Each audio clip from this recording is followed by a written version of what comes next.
Samedi 4 février 2023, dans l'émission d'Éric Dussart et Jade, On refait la télé, diffusée sur RTL, Gérard Jugnot s'est confié au sujet d'un rôle qui l'a amené à jouer une scène dont il garde un souvenir amer. À l'affiche du dernier film réalisé par Philippe Lachaud, Alibi.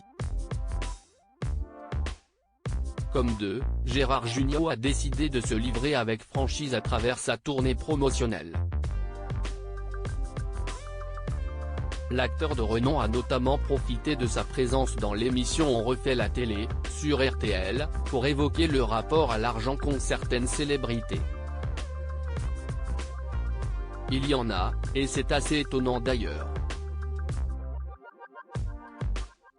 Je peux comprendre aussi parce que, dans ce métier, on gagne bien sa vie, souvent, et quand vous êtes au resto, les gens ont toujours tendance à dire « Bah tiens, paye, toi, puisque tu as du pognon ». Donc ça peut être un peu énervant, a-t-il révélé samedi 4 février 2023. Pour lui, cette façon de se détourner du passage à la caisse est tout simplement triste, je trouve ça triste. Il y a des gens vraiment très radins, des gens qui partent sur la route et qui disent « Ah tiens, je n'ai pas d'argent, est-ce que tu peux payer le péage ? Ah, je n'ai plus d'essence, on va faire le plein ». J'en connais, c'est terrible.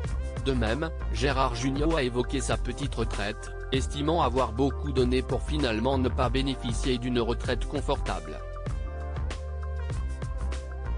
Gérard Jugnot marqué par une scène CST avec la même transparence qu'il a évoqué l'un des tournages mythiques de sa carrière, Papy fait de la résistance. L'acteur désormais âgé de 71 ans y jouait le rôle d'Adolfo Ramirez, un agent de la Gestapo. Dans le film, Gérard Jugnot a dû faire un salut nazi, geste qui allait bien évidemment avec son personnage. De cette scène tournée face à l'Opéra de Paris, Gérard Jugnot garde un souvenir mitigé. Même si c'était pour la comédie, c'est toujours quelque chose d'un peu particulier. Ça vous a gêné quand même de devoir faire ce salut hitlérien ? A demandé Éric Dussart sur l'antenne de RTL. Oui, surtout que je le faisais place de l'Opéra. C'est un peu troublant, a répondu Gérard Jugnot, visiblement marqué par ce souvenir. Un geste qu'il n'a plus eu l'occasion de faire, et si est tant mieux.